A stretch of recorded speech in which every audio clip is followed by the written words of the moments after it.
And we're recording with the sound on.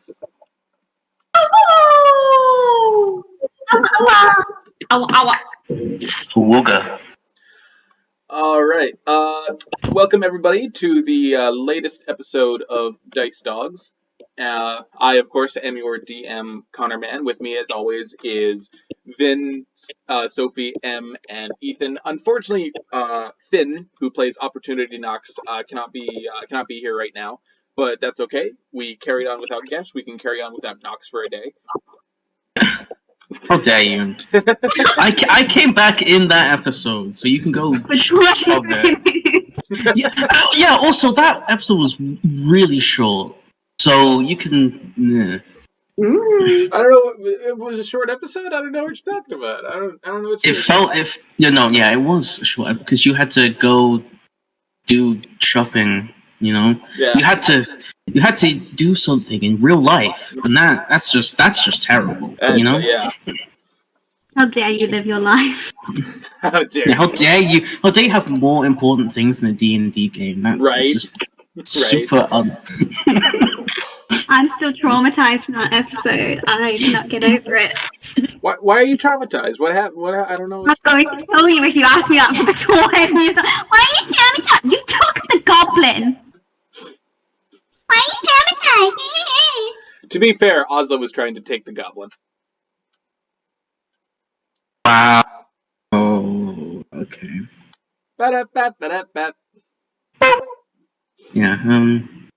Yeah, we got shoved into another dimension, and yet the raccoon is still with us. And yet the raccoon is still with us. I love like the not in character but real animosity towards Princess.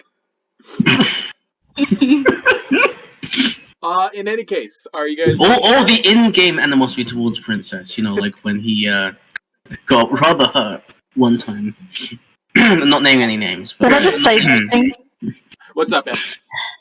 I just got a reply. I sent a selfie to everybody on my Snapchat list. And my mom replied, "You look like how I feel, and now I don't know how to feel about it." God, no. Wow. We weren't going to mention the fact that M here looks a little bit different, but M just fucked out a makeup look and put us all to shame. Yeah, like these are my pajamas, Em. You don't know what you've done. Okay, so before we get started, is there any housekeeping that needs to be done, or anybody have any announcements to make? What's up, Em? Connor, what's up?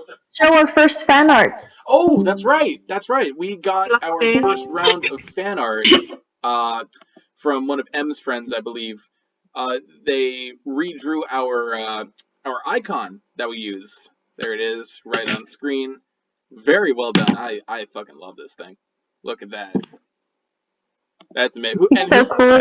And who's the artist, M? Do they have like a Snapchat, an Instagram, a face Twitter? No, go by Psycho-Kai, or PK, as you can see there. But they didn't have any Instagram or something they wanted to be plugged. All right. And they thought they shouldn't be paid for stuff. They said this like a nice gesture because they like what we do, and they felt that everyone here was very nice and very kind to them when they showed the art of Fenkin. And they also don't really draw animals, so this is really like a new thing for them to try. So I think it turned out great. I love it. I think it's really great. I think it's awesome. Incredible. Mm-hmm.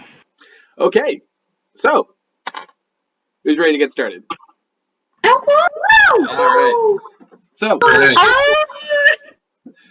if you'll remember where we last left off, the shepherds were tricked into a portal into the Feywild, thinking that they were going to be heading directly towards the Menagerie Coast, by way, again, of an arcane portal created by who appeared to be a partner in crime, Midnight, a hairless Tabaxi who did end up both kidnapping Borgub and kicking Nox straight into a portal and closing it off, leaving you all stranded in a world very much unlike Exandria.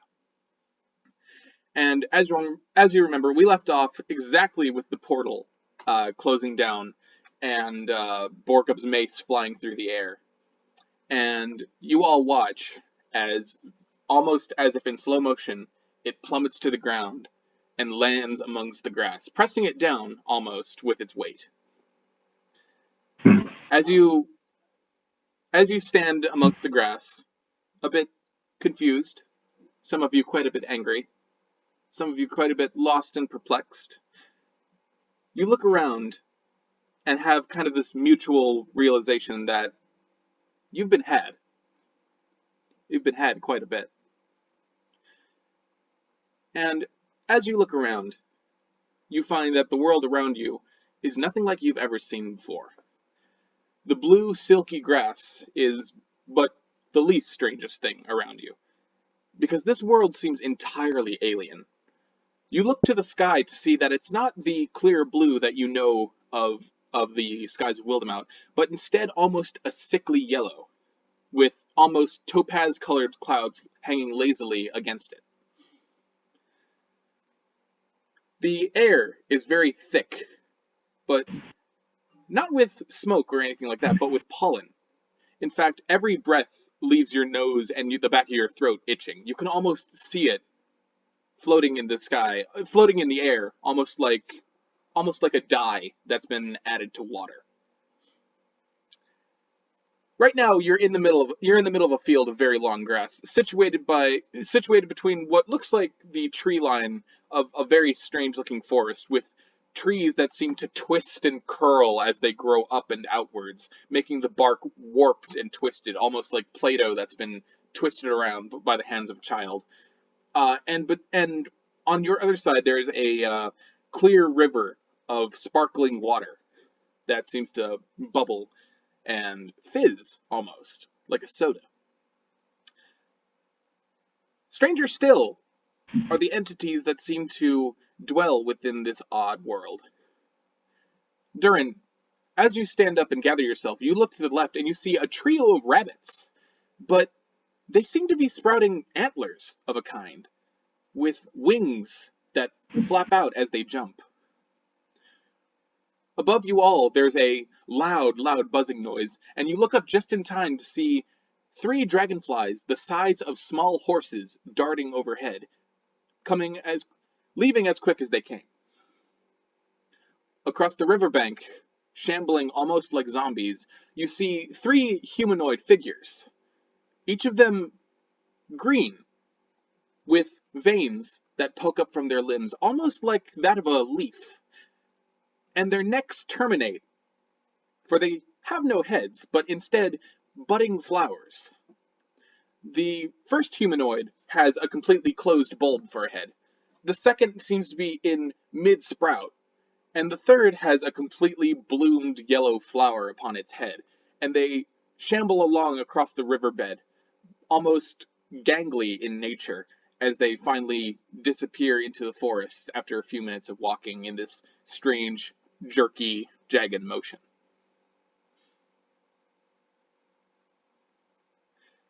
And for those of you who are attuned to the arcane weave, you can feel it pulse strongly here. This is a place of magic and of chaos. Welcome, shepherds, to the Feywild.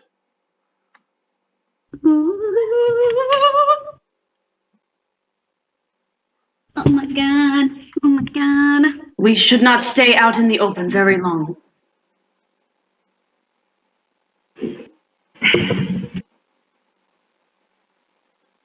What? And I start walking to the trees. That's I thought Sophie was getting up to leave again. Sorry, Sal. Sorry, Em, can you repeat that? Where are we? Come.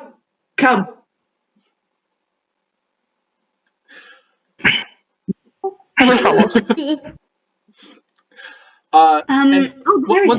Once again, I will mention that Opportunity Knox is present, even though her player is not, and she seems strangely silent. And for those of you who try to get close to her, maybe to go tap her on the shoulder, you've never seen her angry before, but she is just radiating a seething anger, and you think to yourselves, yeah, best to leave that alone. But Ozla and Fenkin and Gesh, you watch as, commonly so, Dhuur'in turns and makes for the tree line. Before we go in, I want Ozla to borg a little wrench, pick it up. So the mace itself seems to double again as like a workshop tool, with the cog head of the weapon being the business end, but the other end of the pommel kind of ending in this kind of like wrench like tool. And as you pick it up, you find that it's a lot heavier than you expected, and it's warm, but the warmth slowly begins to die away as you cradle it close. Damn it, man.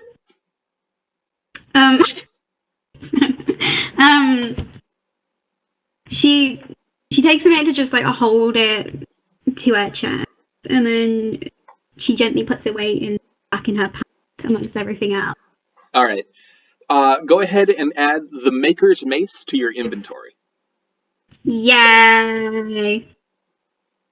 I can beat people with a mace now. Where is my stuff? Oh, there's my stuff. As you all know, we're very organized here. Very, very organized. Very organized group. So as you watch Dhuur'in kind of like, in his own Dhuur'in way, make his way to the tree line, almost like float across the ground in the way that he does. Dhuur'in, as you approach the forest, you find that two trees kind of like curl up above themselves into like this natural archway, and there seems to be some sort of sandstone path that you swear was not there before when you first looked at the trees. But as you peer into the forest itself, you can see from what little light kind of breaks through the canopy, you see that this truly does seem to be some sort of naturally magical sort of place. You see yellow and green witch lights kind of bobbing amongst the trees. You see fat fireflies the size of your fist, buzzing and floating. And as you get closer and closer, you hear the humming of a woman, which you listen to closely and find that it's only just the wind. But as you begin to unfocus from it, once again it becomes a woman's hum. So you're all watching as Dhuur'in is just making for the woods immediately. I look back over my shoulder and go, "Let's go!" Fenkin lingers and watches Ozla as she picks up the weapon, and then he urges her to come with, and then he follows her. She's a little hesitant. When Fenkin pulls her, she like stares up into the sky, back where the portal was, and she looks at him and she's like, "We have to go back. We can't just leave him."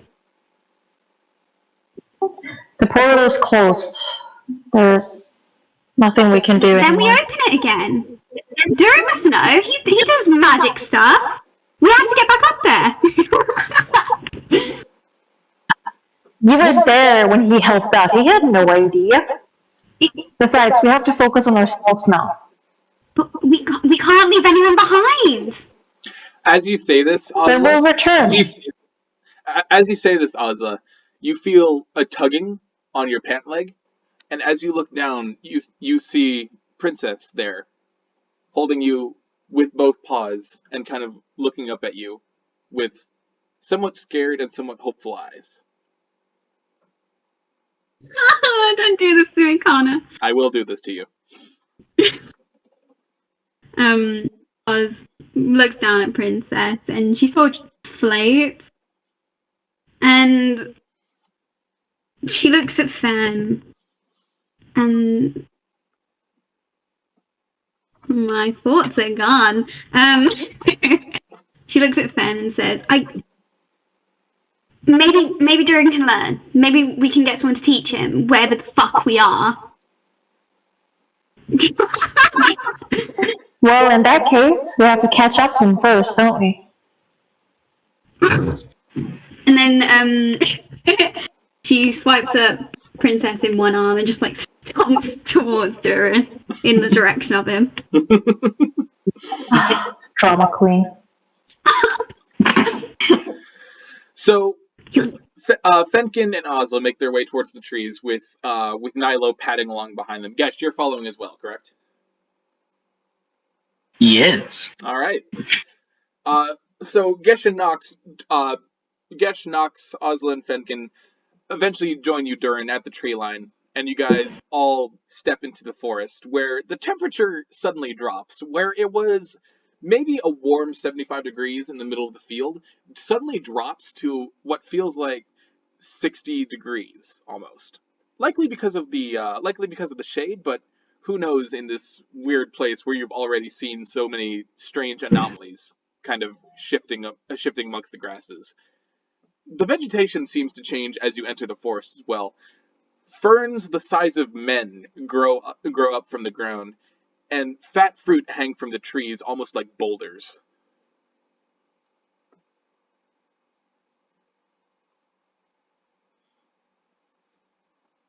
So you said there was a strange path that appeared? Yes, you're all basically standing on this sandstone path that's kind of like winding its way into the forest, and you can't really see down it because it kind of like dips and weaves, but you can see a bit of it through like through the trees, through the past the trunks. You can see parts of the pathway. I wordlessly begin following it. All right. So, are you guys all following your intrepid warlock? Mm-hmm. All right. Yep. I want Fenkin to lean in a little to Gesh and say, "Does he know what he's doing?"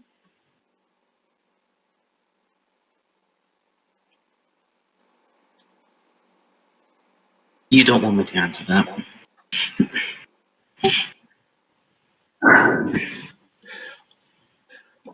All right. All right.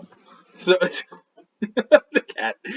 So as you guys begin to walk, more and more vegetation begins to bloom and sprout, almost with every step, it seems. And you're just surrounded by pure nature. But nature that's been twisted and warped by the strange, I don't want to say the strange nature of the Feywild, but that's like the only other word that I can use for that. So It's the strange nature of the Feywild. Exactly. You see my problem here. Maybe environment. It's got that vibe. The environment is warped and changed by the strange nature of the Feywild. Whatever. We've been sticking to this for too long. But the vibes are weird. The vibes are strange. The vibes are very strange. And someone needs a vibe check soon. And they only get stranger and stranger as you guys begin to make your way through this forest. Fenkin being the more naturally inclined member of the group, as you kind of like scout ahead and peer into the forest, you see that the animals here are not at all like the animals of Xandria.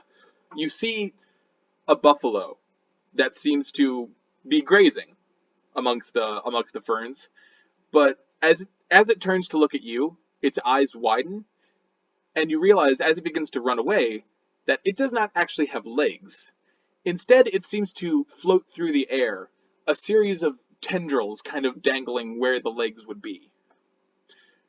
An orange fox jumps across the road with more tails than it should truly have. Birds fly through the air, but instead of tweeting, you hear them shouting words in Elvish. Words like help, flee, strangers. A bird lands on a branch, and it looks directly at you, Fenkin.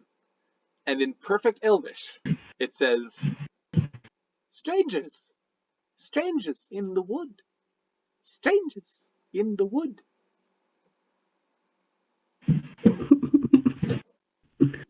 Don't talk to it! Don't talk! Victor doesn't know that. You actually say I that. shouted it at you! Fenkin was sort of lost as he looked around and he seemed in awe of everything and unable to focus at one particular thing for too long. And then he shudders a bit as he looks at the bird and he rubs his own arms as if it's cold, even though it's not that cold, and he mutters to himself, "This feels like one of my nightmares." As you begin to walk away from the bird, you hear it still shouting at you in the distance, and finally it says, "Strangers in the wood, strangers with skin, so much skin."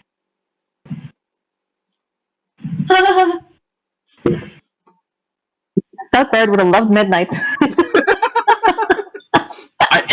I love that Gesh has no idea what this bird is saying. So while everyone else is freaking out, he's just like. That reminds me. That reminds me. Yeah. Gesh. Gesh.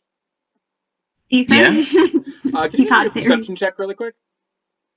Oh no. That's not good. That's not good at all.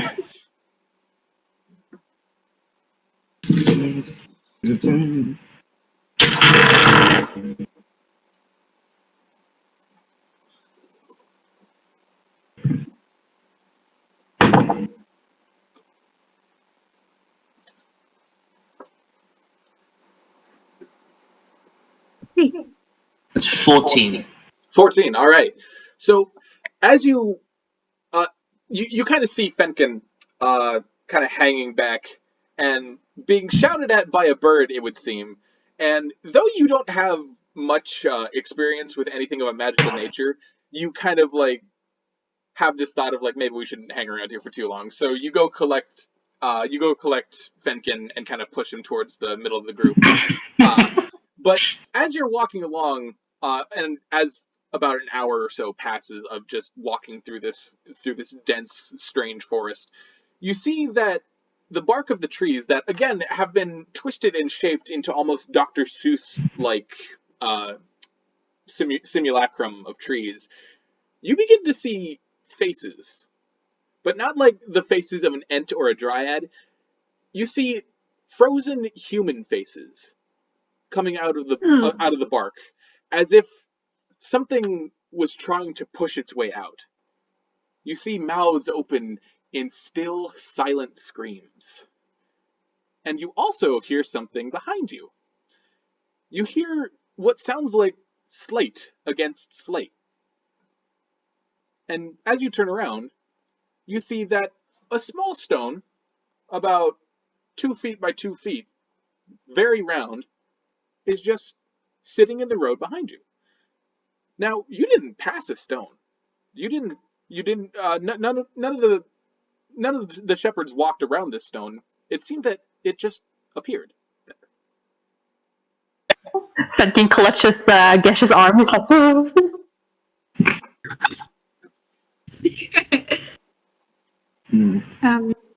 Puz looks at it and she goes, What the fuck is that? What the fuck is going on?" We need to focus. We can't allow these things to distract us. Or we'll be stuck here.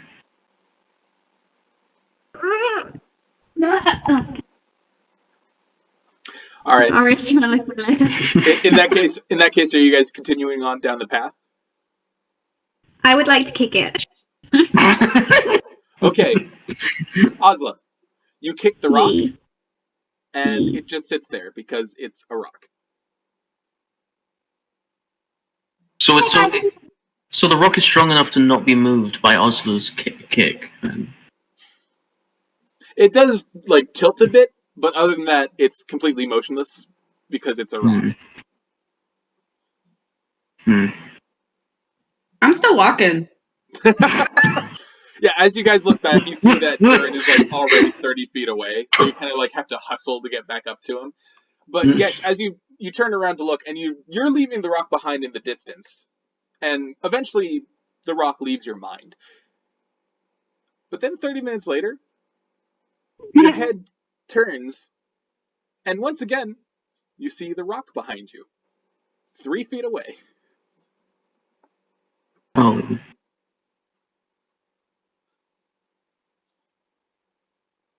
Well, yeah, after seeing this, Gesh stops and goes over to the rock, and he goes to pick it up. Athletics check. Oh. What? Fenkin is not coming with you. He's behind. He's back. Okay. I have not broken my stride. I'm never gonna break my stride.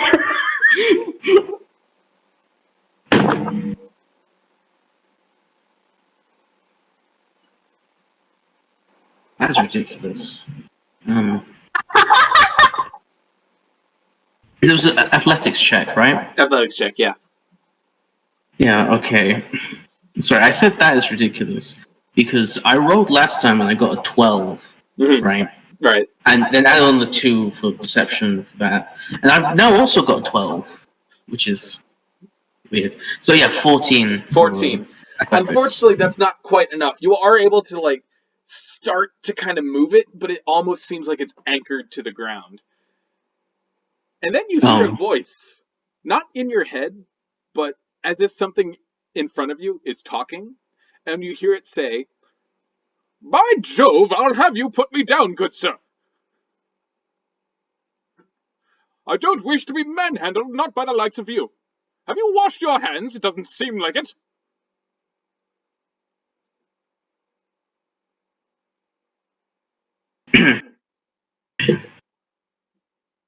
I'm not crazy. I'm not crazy. I'm not crazy. No, I'm not crazy. No, you certainly aren't. But crazy people do go around just putting their hands on individuals without them asking. And I, for one, don't appreciate it. You gonna let him speak to you like that, Gesh? Hey, By the way, don't appreciate. you guys all hear this like angry British sounding talk. By the way.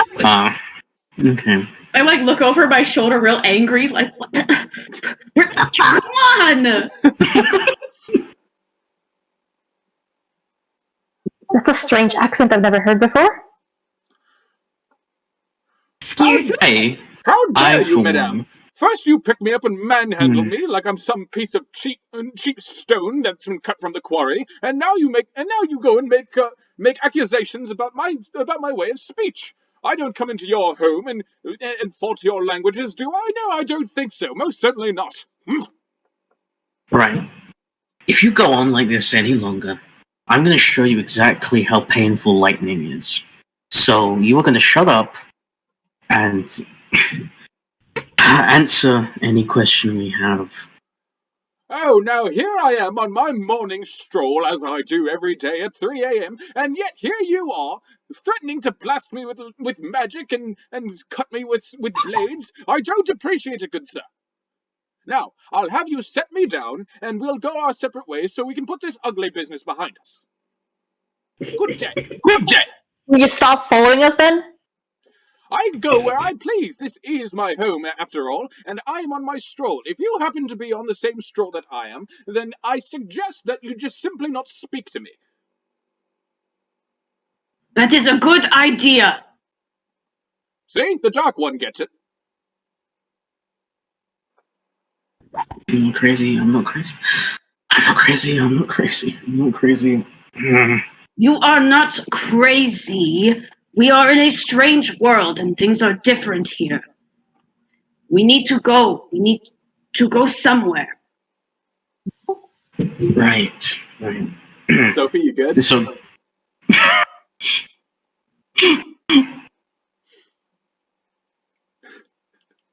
The Rock says, "You know, ever since I was voted Duke, I didn't think that I would have to deal with ruffians and rapscallions like yourselves.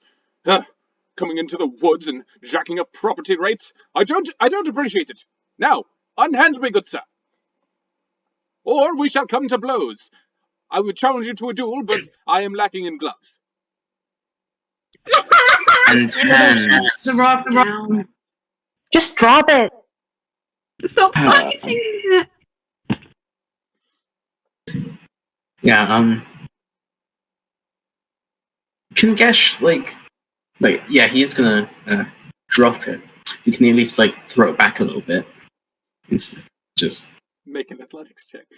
okay. If you're gonna throw it, make an athletics check.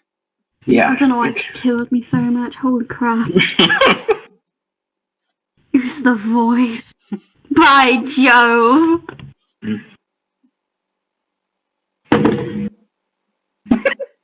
Is it number 12? Is it number 12? No, it's not another 12, but there's no goddamn way this is gonna work. It's a 9. It's enough.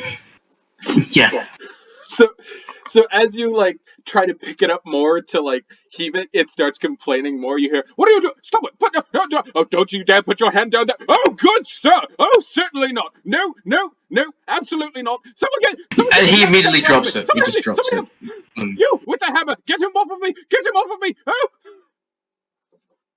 Yeah, he's immediately dropped it at this point. Just so you drop the rock, and by this time you've got it about a foot off the ground. And as you drop it, you hear it say, "I'll see you in the court of law, every single one of..." And then it hits the ground and shatters into 3 pieces. And there's no more. What?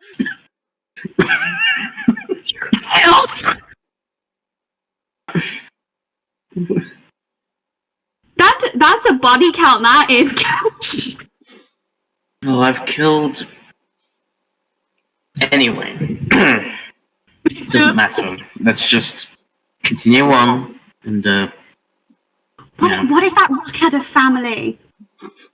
Little Pebble. I've killed people with families before. It doesn't matter.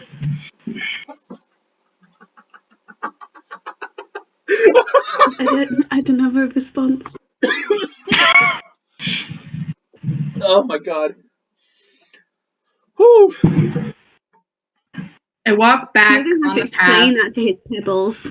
over to Gesh and the rock, and I nudge the pieces with my foot. As you move some of the pieces aside, you see something glistening in the center of it.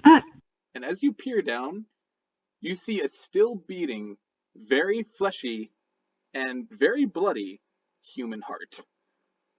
Yeah! I take it. So you pick it up, No. and you feel it still pumping and pulsing in your hand until it begins to slow to a stop, and the red, healthy flesh begins to turn almost white, then gray, then black, and suddenly you feel it crumble in your hand as if you're holding just a fistful of ashes as it floats away on the slight breeze. And Fenkin, once again in Elvish, you hear, "Skin, skin, strangers with skin." Oh, I think I'm gonna throw up. Hey, I know Elvish too. I don't. What is this place? I shake the ashes out of my hands. That is great. Fenkin looks at Dhuur'in and Gesh, and he's just like, "You should make a good couple." What? What? Never mind. No. We're not going anywhere. You are going to explain what you mean right now. I mean, you guys are a good couple. Was it meant to be a secret? Because you're not very good at hiding secrets, as we've known.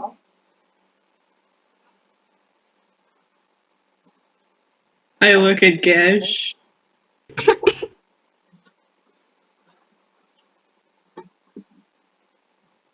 Now is not the time to have a conversation like that.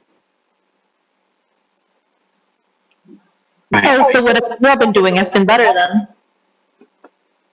He did argue the rock.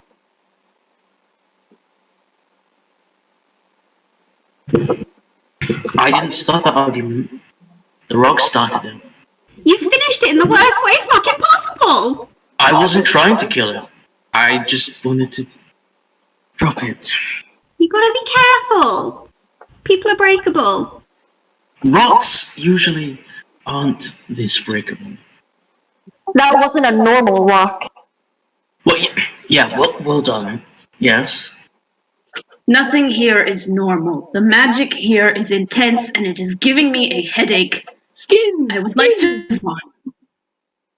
What is here? Where the fuck is this place? I don't know where we are.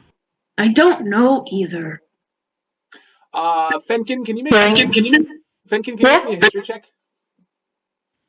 Something is very wrong with Discord for me. It's freaking out a lot. So could you repeat that? No problem. Can you make me a history check? Because we all know how well those go. Stop. Shit. Damn. 8. 8?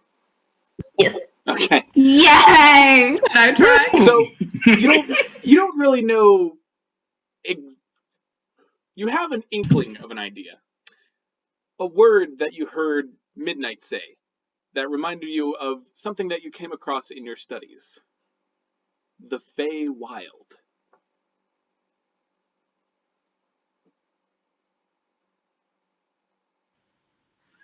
The thought suddenly hit him as he was standing there arguing with everybody at the same time as he's trying to fathom where the hell they are. Excuse my language. And then it hits him and he sort of stops a moment and then he mutters it to himself first quietly and then a little louder. Feywild? The Feywild? Is that where we are? What the fuck's the Feywild? Can I make a check to see if I know anything more about the Feywild? Sure, go right ahead. What check would you like me to make? Also make a history check.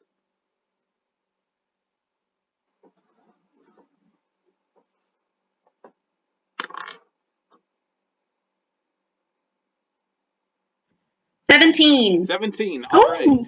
So, Dhuur'in,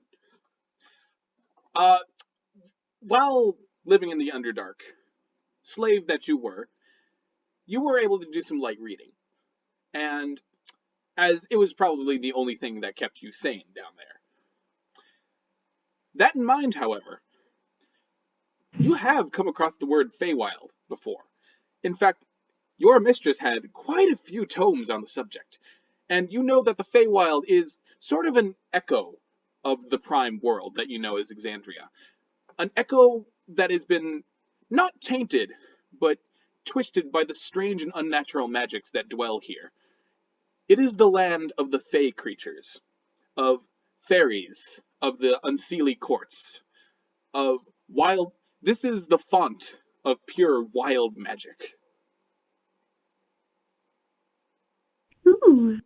And Ozla, you said something along the line. You said something. What was the last thing that Ozla said before we made that check? I said, what the fuck's the Feywild? You all hear a voice, Oh no. kind of squeaky and gravelly, say, "Hey, that's a right good question." And you all kind of like look around. No.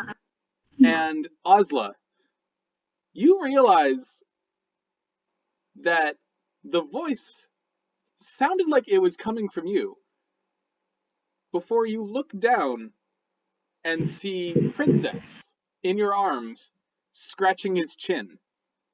And he says, I haven't seen a place like this before, honestly. And he kind of like looks around at everybody. Why y'all look at me like that? What the fuck? Is there something on my face? I've always got something on my face, don't I? You can talk? What? Oh shit! You can talk? Yes!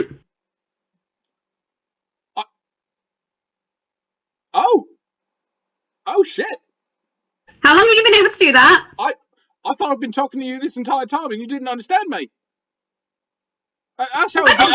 That's how it goes with you two. That's how it goes with you two legs. Normally, I'll say something none of you understand. You just don't get it. You don't hear me. But holy shit, you all hear me? Wait, you mean I'm not the only one who hears him? Is this like raccoon puberty or something? Like, does this happen normally? It is because of the magic of this place. Oh my god. So,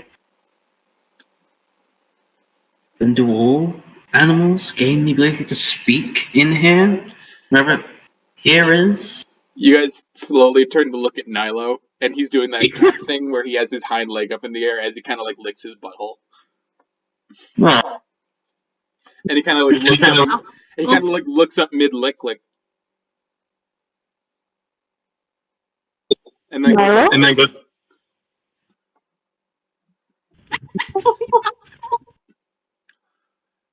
But Princess seems ecstatic in your arms, Sophie. He's like, "Oh, this is fantastic! You can all understand me now. This is fantastic. I love it. I love it. Oh, well, hello. Hi. Hi.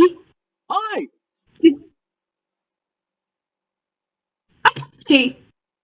I don't like this place. This is weirding me the fuck out. Do you know I like Calm talking down. to me? I like Who's talking to you. talking?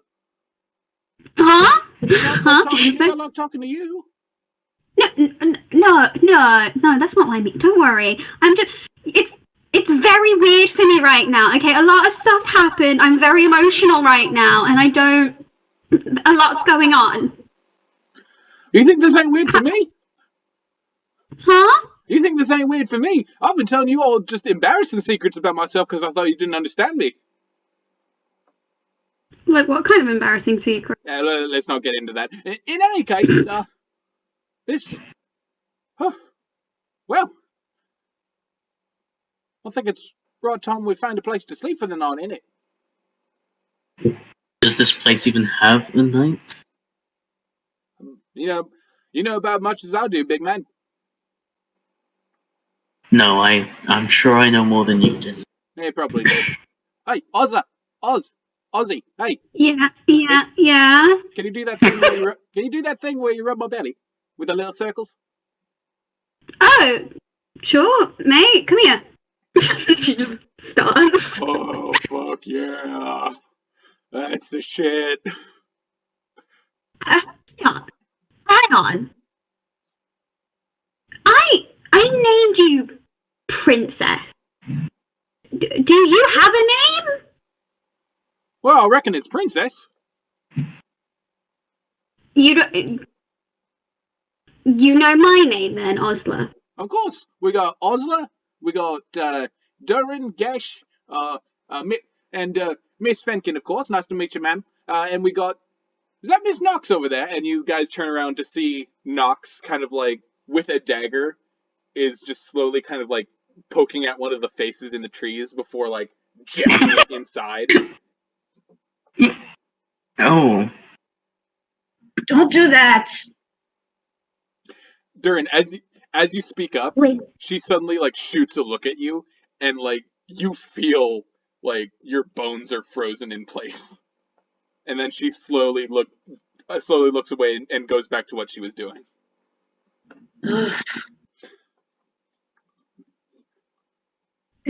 It's okay. She's having a day. I can tell. Yeah.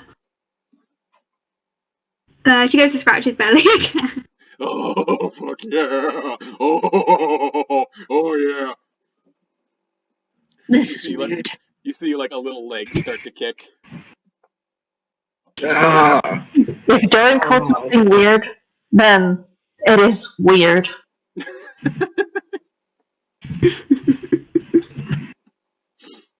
In any case, as fuck weird as this is, we should probably find somewhere to lay down. This has been an awful day. Oh, I think Ozla's got the right...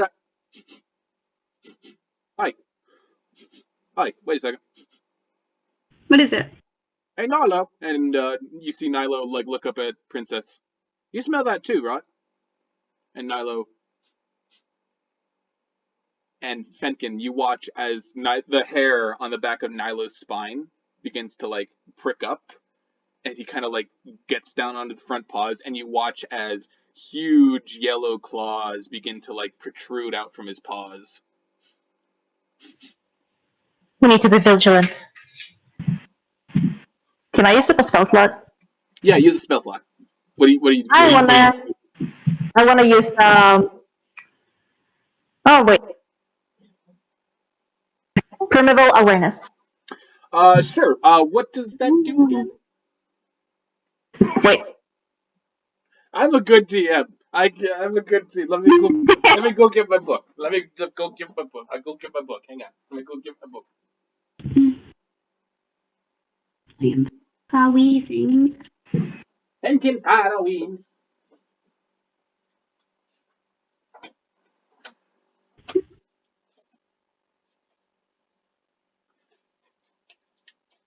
Because I might be wrong, but I think primeval awareness is just something that rangers have. I don't think it's a spell. I could be wrong. I'm usually very wrong about things. I don't know about that. What?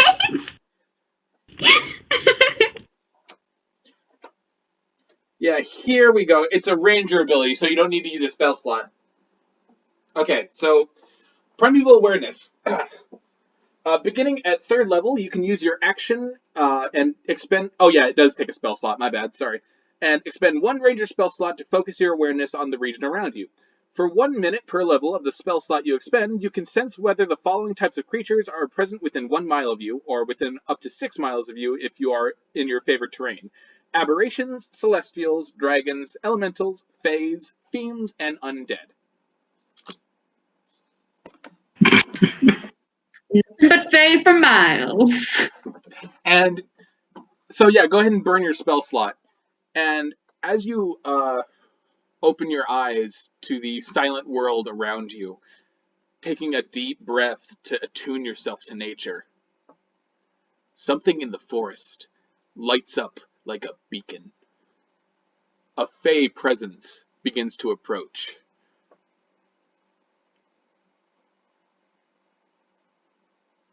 So as he takes his deep breath and, as you've described before, opens his narrowed eyes and he has cat-like blue eyes, he looks around and he immediately hones in on that beacon and he just stills and he holds his arms out to silence and still everybody else. And he narrows his eyes and he goes, "Something is approaching." As you all watch the spot that Fenkin seems to be watching, you hear the snapping of branches and the rustling of plants. And slowly, out of the darkness, come 3 figures. One appears to be on horseback until he steps into the light, and you realize, instead of being on a horse, he is part horse. The body of a man, the body of a horse and the body of a man fused together and smattered with blood. As the centaur steps out of the forest, across the ferns and onto the pathway, you see that he's holding a massive, cruel spike in his hand. And you see that his human face seems to be covered with something. A mask, you think at first, until you see that it is another human face, freshly peeled from the skull and placed over his own. He grins at you with yellow, rotting teeth set against a face that is completely devoid of any hair. And at his side, there are 2 more human-looking figures. However, where the centaur has the body of a horse and the top half of a man, these have the heads of horses and the bodies of men. They're naked save for bloody loincloths, and each of them carries a pair of spears similar to the spike that is carried by the centaur. And the centaur's head kind of snaps to the side as he looks at you all and grins, black eyes staring at each and every one of you. And he says, "Hello, I would like to lick the inside of your rib cage." And with that, it's time to roll initiative. Oh shit! I was just about to say, you have to buy me dinner first. You don't have to buy me dinner. I can't believe this sentence type centaurs. Oh, Like well, I'm not Stevie up always there. wanted.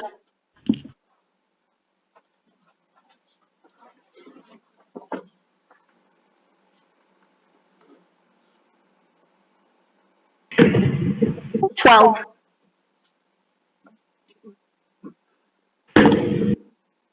Oh God. What did you get, Ethan? 2. I got 6 as well! Started off good. I got such a bad roll, and I'm starting. We also have to roll for The that. centaur and his reverse centaurs are going to start, and they are going to hit the insides of our rib cages. Yeah. I guess dinner is sorted, boys. Meat's back on the menu, boy. Oh my god. Okay, so Fenkin, what'd you get? 12. Okay, 12. Ozla, what'd you get? 6. 6 got 6. Gesh, you also got 6, right? No, What'd you get? What did you get, Ethan? I got 2. 2, okay. Did you add your initiative bonus? That's a +2. Have you not been adding your initiative bonus? It'll be up by your speed and your armor sheet. I'm sorry, that was stupid. No, it'd be 5 then. 5, alright. Dhuur'in, what'd you get? It's still bad, but 6. Alright. Reverse Centaur number 1. Ooh. reverse centaur number 1 through 4. 17 for the other Reverse Centaur. Dear God! Fuck. And the You're so Centaur himself A filthy got 20. 10. Okay. Hey, don't forget to roll for Nox. I rolled for Nox, don't worry. What did Nox get? Nox got a 13. Oh. Oh! So, she's not even here, and she still gets the best rolls. Right. Okay, so let me just pull up the stat block that I need. There we go. Okay. So, round 1 begins. You watch the reverse centaur on the centaur's right hefts up a heavy-looking bow from his back and points it at Fenkin and makes an attack. Oh, okay, but that's going to miss. You watch Fenkin. So he takes a very primitive-looking arrow, which seems to be just a tree branch that's kind of been like shaved into a point, and he fires, but it just clatters to the ground next to you. But that means that the other centaur is up next, and he's going to take another shot at Fenkin. Does a 17 hit? He does. All right. Fuck. Oh. So, as you kind of like jump away from the first arrow, you feel something hot just stick right into your leg, and you turn to see that the other centaur has his spear just planted right into your shin, and is just twisting it. Oh, and you take 4 points of damage.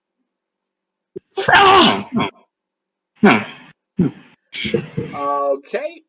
Next up is Nox, who will be burning a bardic inspiration and giving it to Ozla.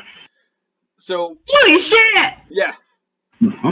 So, amidst the chaos, you guys hear a trilling hum kind of fill the air. And Ozla, as you hear it, you feel the blood in your system begin to rush with adrenaline. You feel your heart begin to hammer in your chest. You feel like nothing that you've ever felt before is coursing through your veins. And you get that inspiration dice, which I believe is a D6 right now at the current level for bards. How do I roll I a think it's a D6 right now. It's a D8. We'll check that later. So, yeah, you've got that bardic inspiration die whenever you want to use it. I have my book with me right here. I'm not sure why I'm not just checking this right now. I'm a good DM. I'm good at what How do I I roll inspiration die? do. Fuck off. Cleric. No, we don't need that. Ever since I started dating Sophie, I've been like swearing in British. I don't know why. What? What does that even mean? What? Instead of saying "oh fuck off" like I usually do, I'll go "oh fuck off."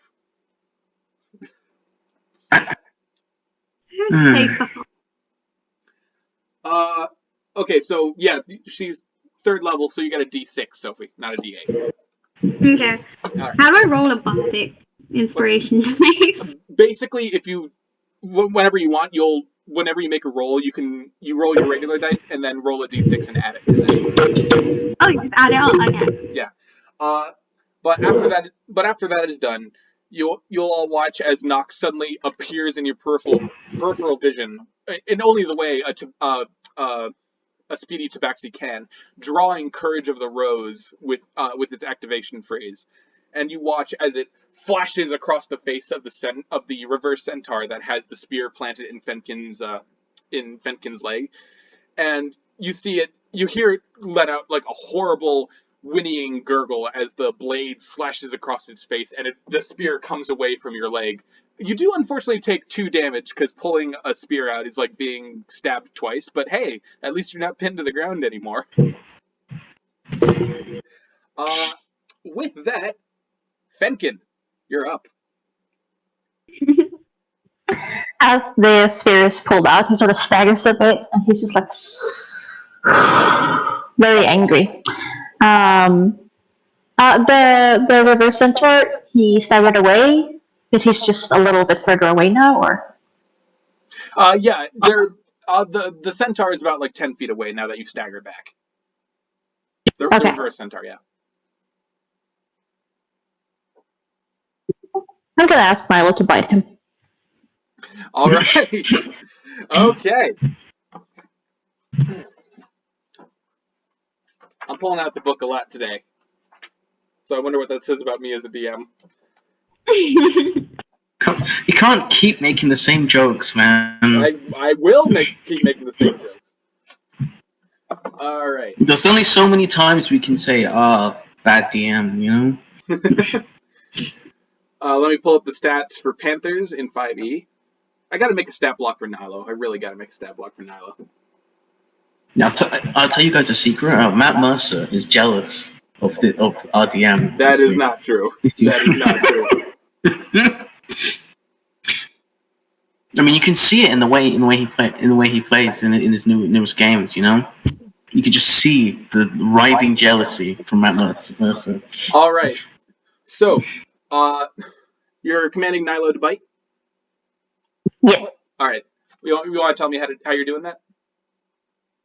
He's angry and he's seething and he hisses out in Elvish, "Nilo, attack!"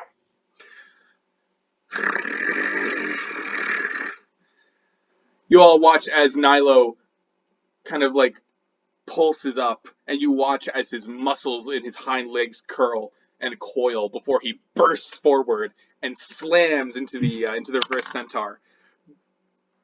Rolling a natural 20. Yes. Fuck. Okay. So that's 2d6. Holy fuck. Dealing 12 points of damage. You watch as Nilo pounces on this creature, and he just like barrels into the neck, just snatching on with fangs that dig right into the muscle as he starts like shaking it around. You hear more gurgling whinnies as the creature like slaps against him, dropping his spear entirely, and cloven hooves kind of like clacking against the sandstone before it finally falls still, save for when Nilo continues to chew on the body. Oh. Thank you. He sort of gives Gesh a look like. Okay. He was angry at Nilo. See how useful he is. And it is now the centaur's turn, and seeing that Nilo just made quick work of the reverse centaur, draws his spike, kind of like flips it up in his hand to hurl it at Nilo. Oh no. My heart's breaking. All right. Do not say what you... So you hear Nilo hiss out as a spear buries itself into his leftmost shoulder, and he kind of like tumbles away, taking 6 points of damage. Oh shit. Yeah. And how many hit points? Ooh, he doesn't have that many hit points. Anyway. Next up in the order, we have... Not sorry one. Dhuur'in. Hello. Yes, I would like to try to cast Mind Sliver on the centaur. All right. Tell me what that does. I drive a disorienting spike of psychic energy into the mind of this creature. Oh, wait. So I want to back up. I want to back up probably my whole movement, because this spell range is 60 feet. So I'm far away from combat. The target must succeed on an intelligence saving throw of DC 14. Or take 1d6 psychic damage and subtract 1d4 from the next saving throw it makes before the end of my next turn. Okay, what was that check I have to make? DC 14 intelligence. DC 14, alright. No. He does not make it. Good. He got a 2.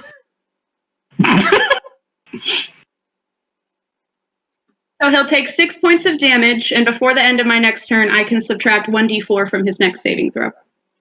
Alright, so as you like project the psychic energy into his mind, you see him kind of like stiffen up before his head turns all the way around on the neck, to the point where it should be broken, to stare at you with the flesh on his neck twisted up completely like the trees around you. And he says, "You're next. I'm going to wear your skin like a coat." I'm not afraid of you! Speaking of being afraid of things, hey Ozla! Hi! Guess whose turn it is? It's mine. Yep. What's the closest one to her right now? That would be the centaur. Okay, so she's gonna try and smack the centaur like a little bitch with her warhammer. Okay. Like, shut up! Go ahead and make your attack roll. La da da da da da. Well, that's not good. You've got Bardic Inspiration, remember. I do. I may need it. Yeah, I'm gonna need it for this one. 14. That hits. Roll your damage. Thanks, man.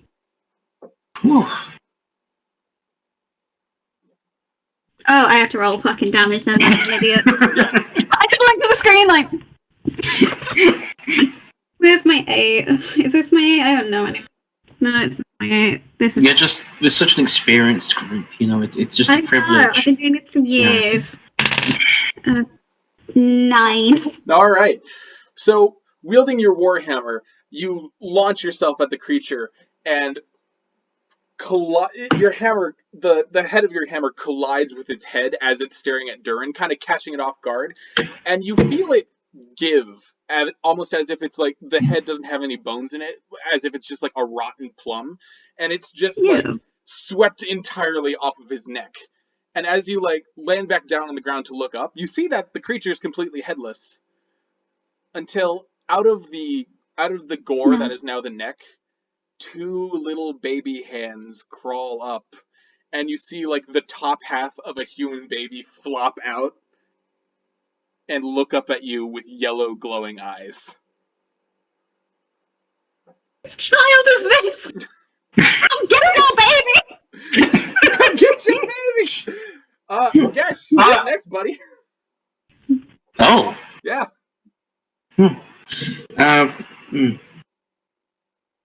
Okay, it was, there's 4 enemies still, right? There are 2. Oh. There were 3 to start. There were 3 to start with, and then Nilo defaced one of them. Okay. But yeah, no, the baby head is just a baby head. It does not add another. It does not add another. So it's like a centaur body, human half, baby half, kind of like flopping around. Okay. I'm gonna. Okay, wait. How far away is the centaur and they're you guys other one? When combat started, you guys were on the pathway, and they started to head out onto the pathway. So you're like right in front of it, like 5 feet away. Ah. Yeah. So definitely.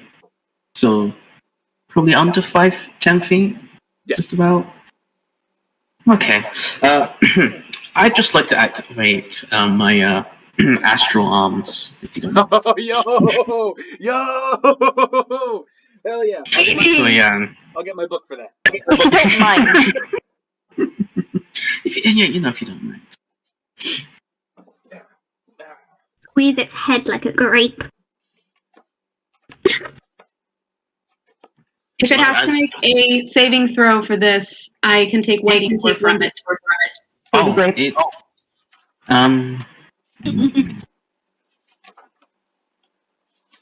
Give me a sec.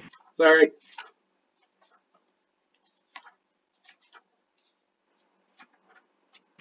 So yeah. Oh yeah. They will both have to make dexterity saving throws. Okay. Yeah. So, arms of the astral self. Okay. Blah blah blah blah. As a bonus action, you can spend 1 key point to summon your. They must make a succeed on a dexterity throw, or take force damage equal to 2 rolls of your martial arts die. So I will go ahead and roll for that now. And I will take 1d4 from the centaur's saving throw. Okay. Oh, damn.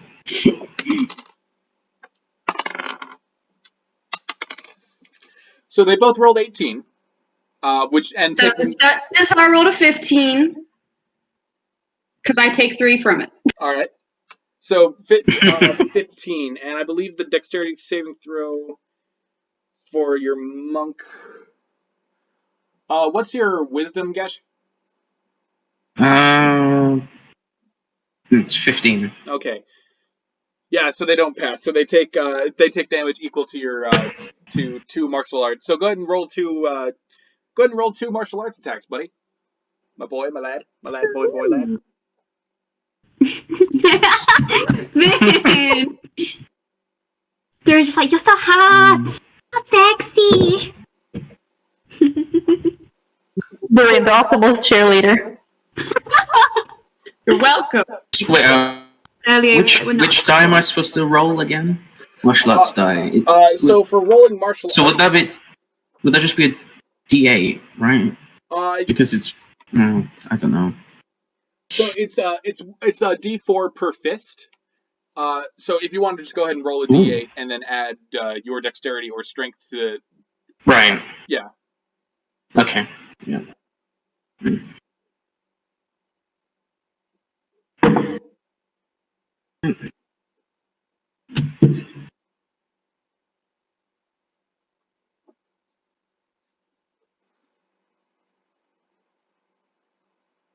So that's a 5. All right. And that's adding your strength or your dex twice? Yes. Yeah. Okay. Wait, did you say twice? Yeah, because you're using 2 attacks, remember? So you can roll. So you rolled a D8, which is both your fists. Yeah. You get to add your strength and your dex to both of those attacks. Yeah, so just add the modifier again. Yeah. Oh. Okay. So it was a 5, and then you add your modifier again. Yeah, so that's 8. 8. Yeah. All right.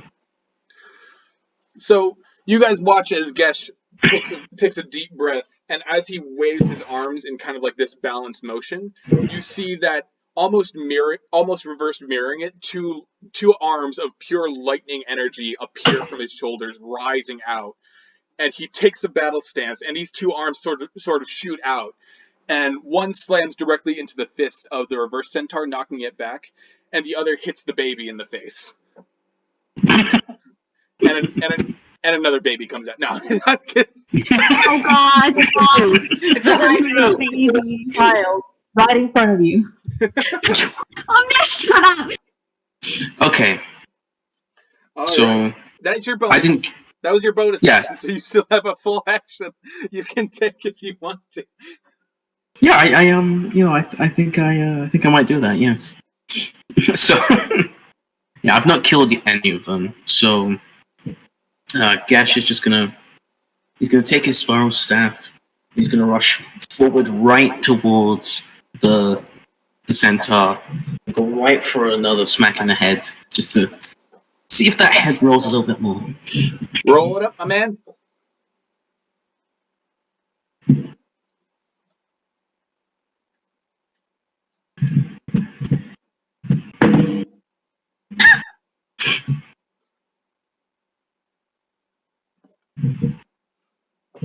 It's a natural 20.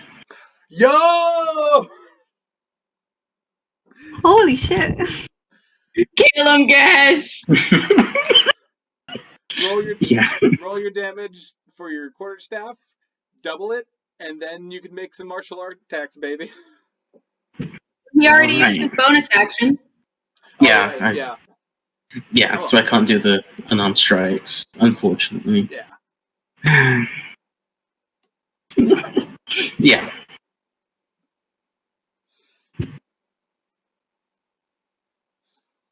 So I get double damage, right? That's right. For this? The dice, and then you add your modifier.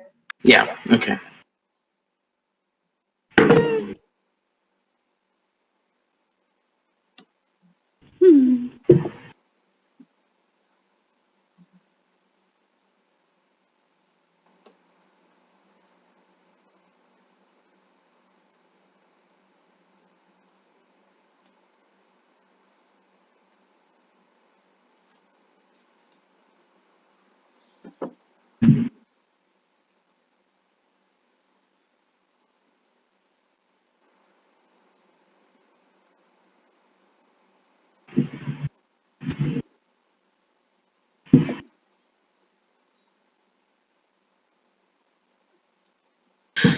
That's a 19. All right. Okay. So the spiral staff, as it clunks against the ground, you guys can hear the metal reverberating all throughout the all throughout the length of the shaft, and it slams directly into the chest of the centaur, which again feels like it has a lot of give to it. But it does take 19 points of damage, and the centaur stumbles back, the baby head still flopping back and forth. Mm. Hang on. Gotta do math. Math.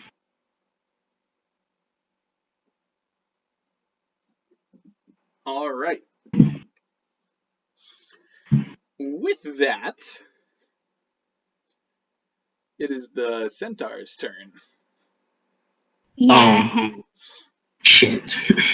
Good luck, Dhuur'in. Okay. Hey, Gesh, buddy, what's your armor class?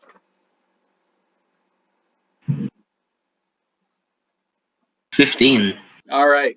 Unfortunately for you, coasting off the success of your last strike, you feel the rush of victory come through you, to the point where you don't notice a seam start to split open in the centaur's chest, and you watch as rib bones begin to pull out and slide the skin of the chest apart, and suddenly a huge tongue with kind of fleshy barbs under the sides shoots out and wraps around you, and you take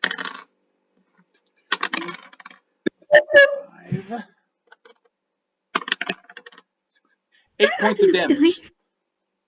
Fuck. Along with 4 points of poison damage. So 14 damage in total. Oh my God. Hide your ribcage. So that's 14 points of damage? And you're also grappled. Okay. Okay. So that leaves me with 6 hit points. And as the tongue like tightens around you, you hear bones clicking, and the baby on the head that's still flopping around starts to giggle and laugh and kind of like drool what appears to be like a red viscous mucus down its chin and all the way down its chest. God. Fun. See, this is why babies are the worst. And the reverse centaur is now going to attack you with his bow.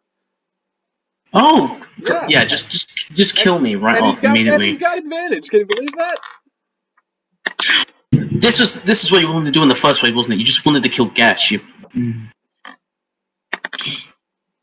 All right, Gesh, you take 5 points of damage.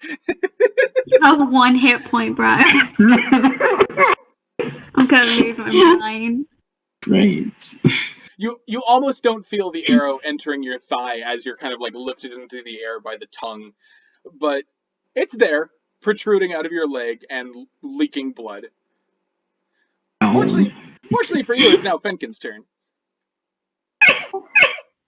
I was just gonna say, why do I have to go now? Because I can only do one thing: either free him or heal him. I can't do both. I don't know what to do.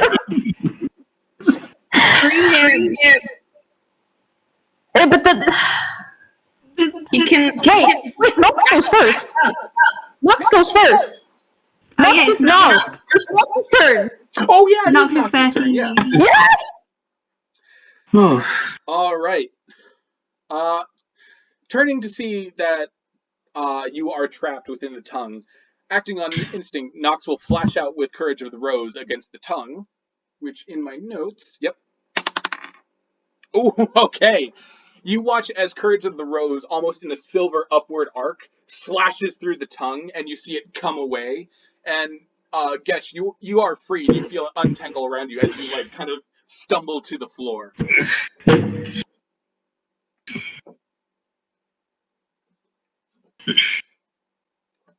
But it is now Fenkin's turn. Fenkin was on his way to go heal Milo, but then he saw what happened to Gesh, and he's like, oh, damn it! And then he runs up to Gesh, and he puts his hands over his wounds, and he casts Cure Wounds. All right.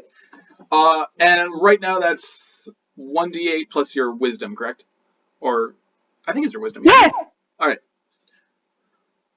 D8.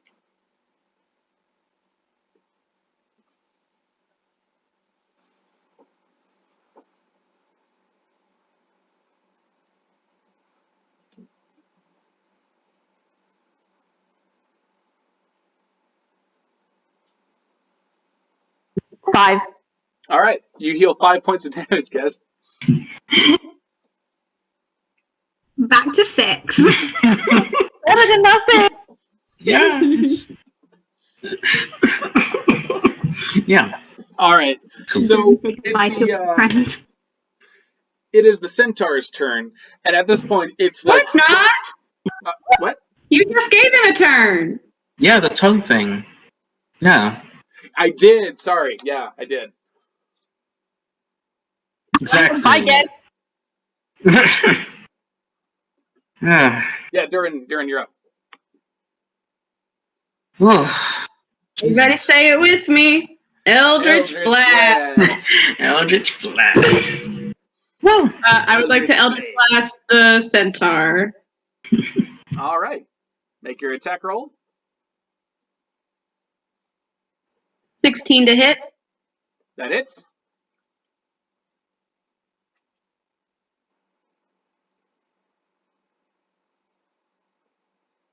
Come on, Dhuur'in. For 10 damage. Okay. So, with the creature kind of like rearing back on its back legs, the severed tongue almost like a hose spraying blood all about, the eldritch energy crackles against its side and kind of like sends it careening to the left. It's still able to like stand up, but it's kind of like stumbling around with the baby head still like flopping around every which way.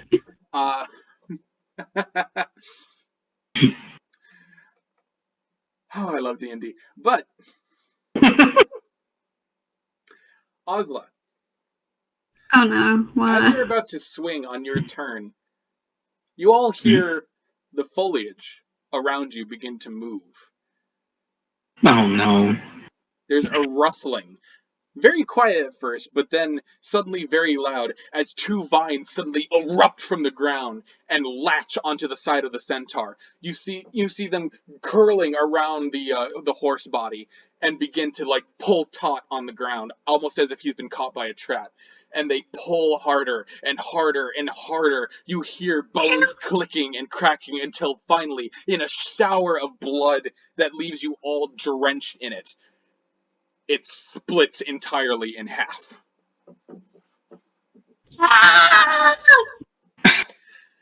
The two halves of the centaur suddenly like flop to the ground with its dying screams, and the remaining reverse centaur kind of like lets out a frightened whinny and begins to run away.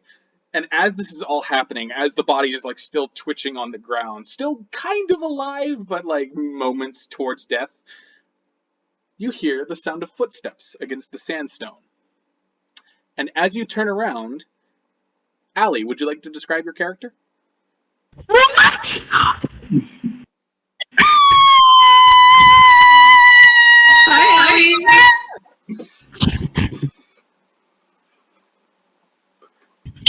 Can't hear you, babe. Oh. I'm not playing today. Never mind. Well, okay, well, no, I'm not getting a new character. Anyway. Oh Allie? my god! Hear me now? Yeah, we can hear you. Yes. Yeah. Okay, so out of the foliage comes this beautiful woman, long dark hair, as she just glares straight at the body. She turns towards you with this almost surprised look and asks, "What are you doing here?"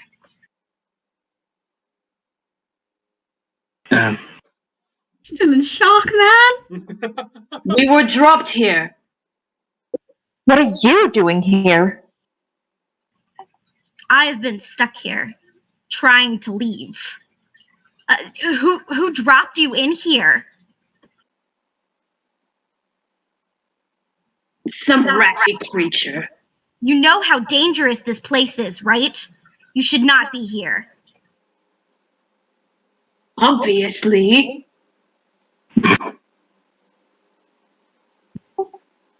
You've been stuck here? For how long? It has been a while. I have not been keeping track. I have maps at my hut. It's a while away, but I could, maybe you can help me get out. What's your name? Oh, sorry, go ahead. What's your name? Ishiam.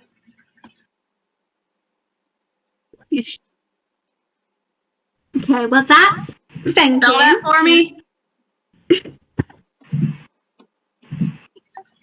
It's Ishum. Ishiam. And what race is Ishiam, and what is she wearing? She is wearing a dark cloak. She is a human cleric. She has on her shoulder 2 little rats. One named Poppy, a lighter gray color, and the other a dark gray, almost black color. And his name is Roddy.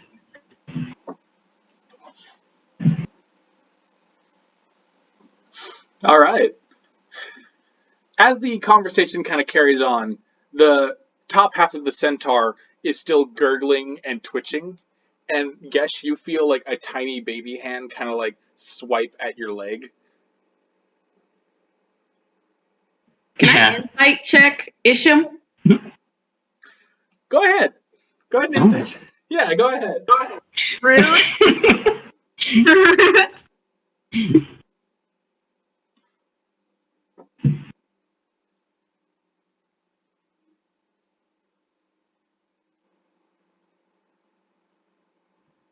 13. All right. Is she gonna hurt us? Not only can you tell that she's being genuine, you don't have like a lot of knowledge of human culture, but you can tell that this is a bombshell human. I kind of look at the other party. Look at Isham with my creepy glowing eyes. Where is your hut? We may be able to assist each other. I would appreciate it. It's far north. I know the way. If you would like to come with me. Yes, and I will immediately go walk up towards her. Wait, hold on now. This is exactly the reason we ended up here in the first place. Do you have any ideas? Like I said, my maps are at my hut. I've been trying, and she kind of pulls out a map that shows kind of where she's been and a circle with like an X in it where she says that like her hut is. Like she's kind of been mapping out the area. I have this, but I mean, I've been stuck here for a while. The rest of them are at my hut, as I said. Once I step up to her, I pull my dagger out and I point at her and I say, "We have been betrayed before, and you know that you are outnumbered. So if you try anything, understand your fate." Understood. I have no reason to harm you, as you, I hope, would have no reason to harm me. Again, mortal woman, stuck in the Fae. You hear the centaur. Why won't anyone kill me? Okay, and then and then Gesh walks over, taps the staff once to let the blade bit out, and goes to just stab it in the head. The blade shoots out, pierces the baby skull, and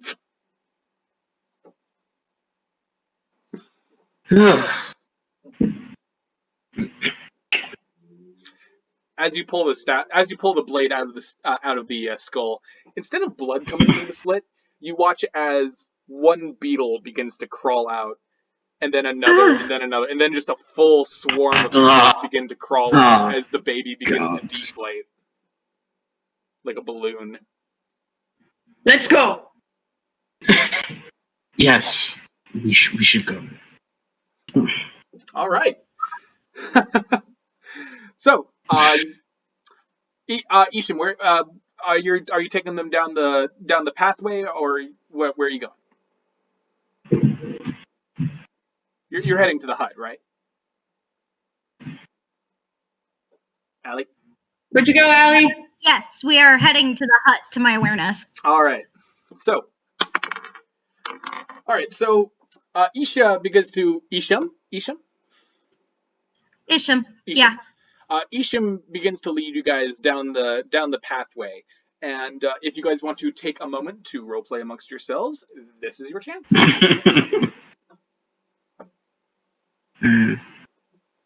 I've got my eye on her. I'm walking like toe and toe with her up at the front. She is unbothered by this. Heading towards her hut. She seems kind of focused and kind of keeping an eye on the world around them, just to make sure that nothing comes after her. She has been alone for a while, so having a party kind of... Me too! It's quite comforting for her. Okay. Special delivery, Vinn.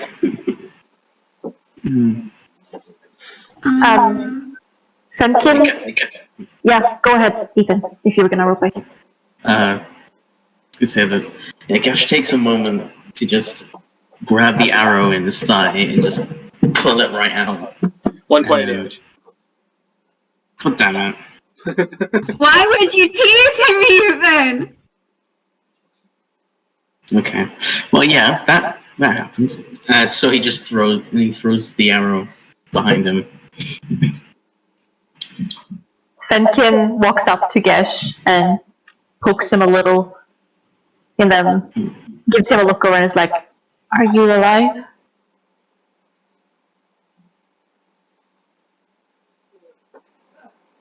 You tell me.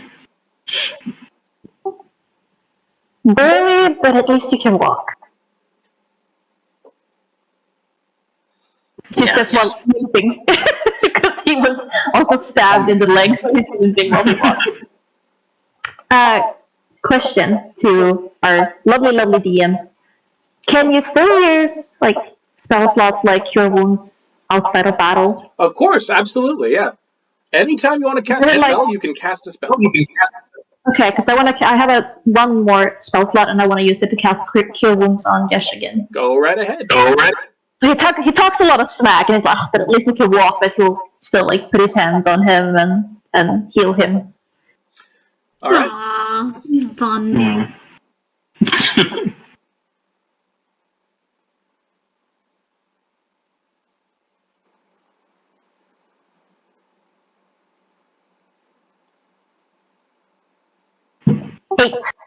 8. So Gesh, you heal 8 points of damage as you feel.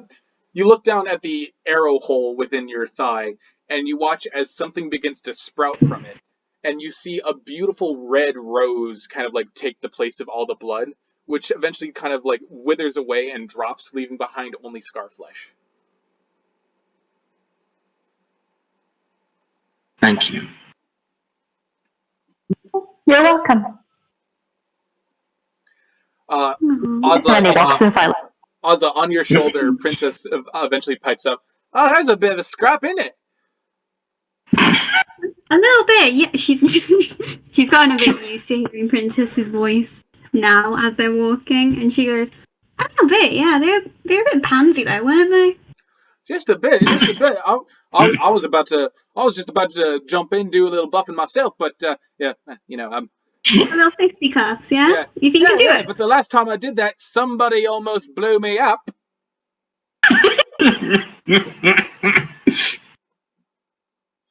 I walk a little. You deserve that. You hear almost We got bad aim control, okay? We're talking about. squeak-like laughter come from the 2 rats on Isham's shoulders. I look at the rats and I kind of. No!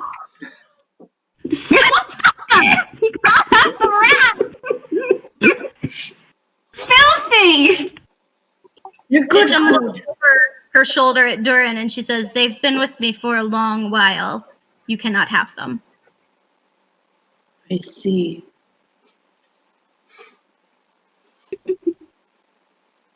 What Dhuur'in? Yeah, don't leave them out of your sight around him.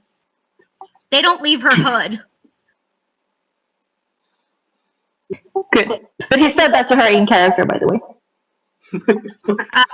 Noted. They will be with me no matter what. Clever. I huff. And then I kind of look at her from the corner of my hood. What brought you here? A scoundrel. She kind of, her tone just drops as she just glares at the path in front of her and keeps walking. We are in similar circumstance. She nods at that. Say, does hairless and a lot of wrinkly, disgusting skin say anything to you? Not particularly. Why do you ask? No reason. I thought perhaps our scoundrel has been a frequent offender. Mine was my brother. So. Oh, at that, Fenkin just goes completely quiet, and he stumbles a step, and he's like, "Oh."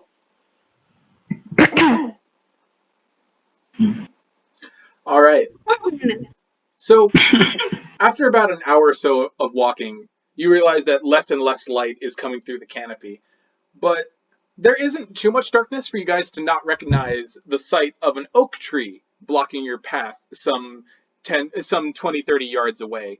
And as you approach, it seems like a regular old oak tree. You could very simply walk past it.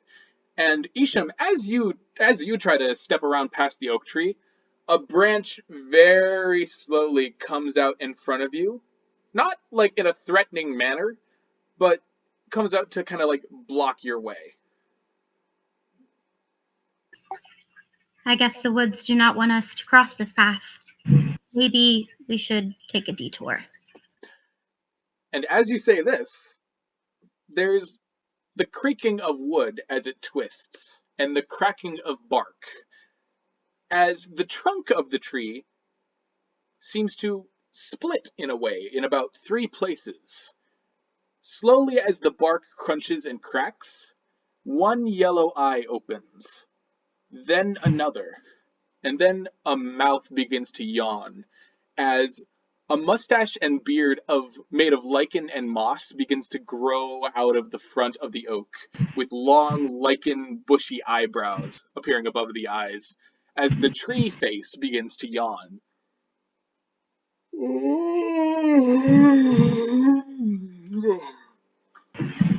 So noisy. The 2 legs come tramping down. Oh, was asleep, I think. 5 years, yes, 5 years' time since anyone has come down this way. Oh, oh, oh, oh, oh, tell me, who is it that comes to disturb my roots with their footfalls? Fenkin stares at the tree and he goes, "Magnificent!" Oh, We are but travelers here. And that one is named Magnificent? Oh, how strange your naming conventions are, but I suppose I'm not one to judge myself. I am, after all, stationary, and there's not much philosophy to be done when you are stationary. It reminds me of this young willow sapling that was growing by my side, you see, before the lumberjacks came. I think it was about 10 years ago. Yes, 10 years to the day. He was quite talkative, had quite a bit to say about the woods in general, and the way that the waters ran through the groves, and what colors that were blooming in spring and then fall, and then wilted away in winter, and I'm sorry, what were we talking about? You were going to let us pass? I was? Forgive me, my memory is not what it used to be. It went barking up the wrong tree, if you can believe it.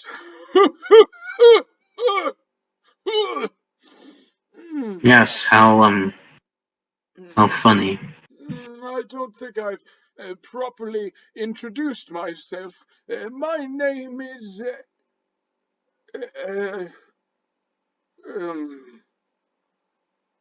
forgive me, just a moment. No, that doesn't sound right.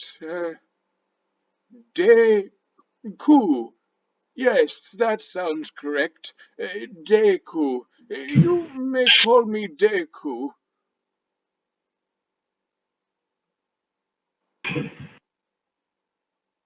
Wait, why has everyone like gone off? I don't get The it. Deku tree from Zelda! Did we just watch Sophie die on camera? Beautiful. God damn God damn it. I don't even play Zelda, so I don't know. it. We're not gonna run into Navi, are we? Hey, listen!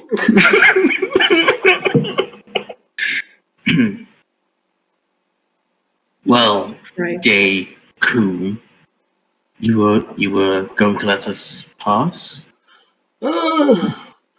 Normally I would, but you see, I've generated something of a policy of letting people pass through this particular portion of the woods. You see, about 13 years ago, or it might have been 130, it's hard to count nowadays, a young man came about this way, said that he was also seeking passage, and naturally I did let him through, and next I saw of him, I believe it was a black bear that was carrying around his head towards the other pathway. So like I've said, have developed a policy to safeguard those from this particular part of the wood. I only let clever souls by, so if you can answer a few questions of mine, and then I will be more than happy to let you pass. Gesh turns to Isham, and with his arms crossed, he's just like, I thought this was the way to your hut. A bit of a detour, really. We can take the long way, which is how I got here, but I figured a straight path would have been safer. Then let's answer some questions. She's furiously scribbling on her map and drawing a tree like here with a line straight from where they were to where the hut was, and you can kind of see a detoured path kind of scribbled along. It's like windy, and you can tell that she couldn't really tell where she was going when it came to the map. Brilliant. Great, that's lovely. You beings of flesh and your map making, it's truly curious. I once knew a stone who liked to take maps of his particular strolls. He simply called himself the Duke, but a fine conversationalist every time he came around. I do hope I see him again soon. We had such wonderful conversation. Right. I'm sure you will. The questions then. Oh. Monkey wrapped in pieces. Oh. Oh, yes. Questions, yes. Give me a moment. Oh, yes. Yes, this is a good one. Okay. I am alive, but I do not grow. I do not breathe, but I do need air. What am I?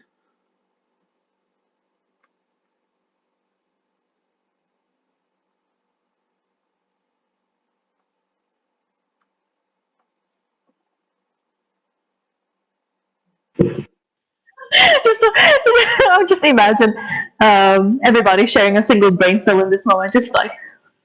Oz whispers underneath her breath, God, I fucking hate puzzles. I fucking hate puzzles. I literally put it in her sheet. She hates puzzles. I need you guys to understand that the list I'm reading from is literally called Riddles for 12-year-olds. Riddle for kids. Yeah, give us a minute. No, you should have done riddles for 2-year-olds. That would have been more to our understanding. But You do not grow? I can repeat it if you like. Would you? All right.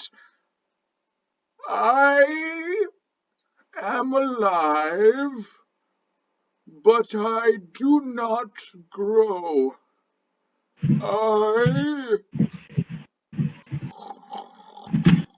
I pat the oak tree. I start patting him.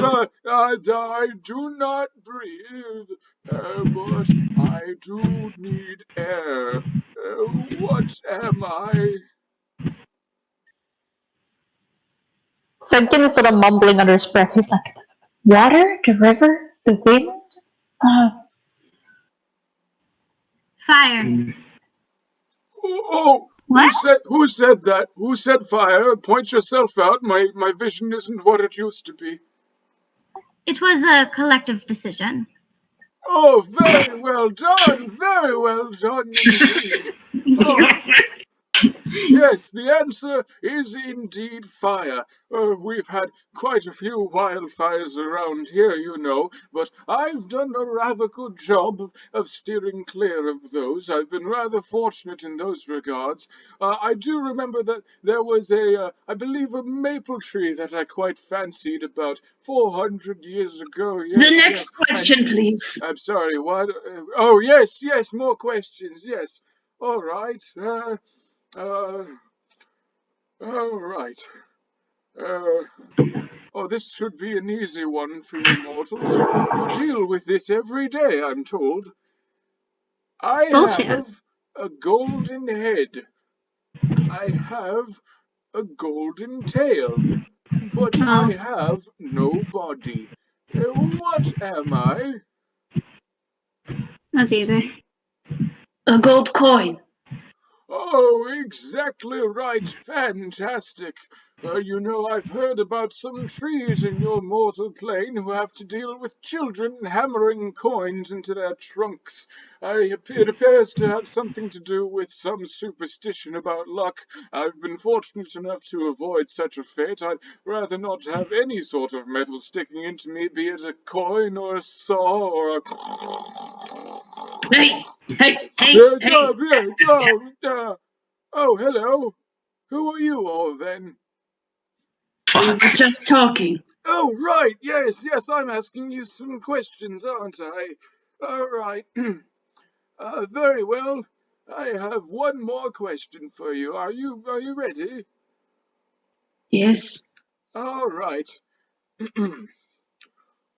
Mortals desire me in public, but fear me in private. What am I?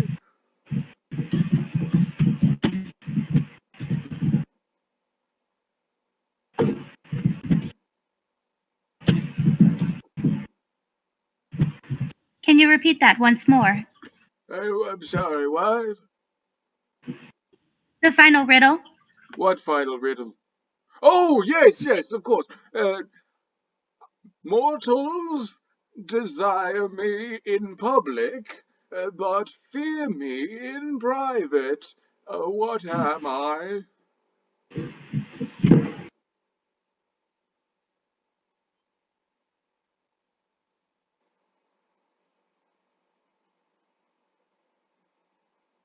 I hate puzzles.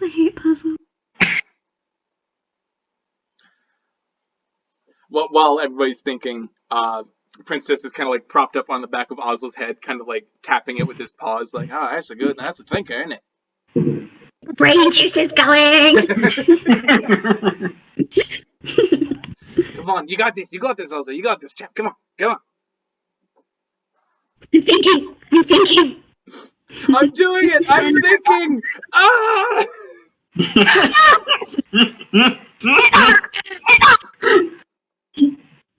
Once in public, but fear in private.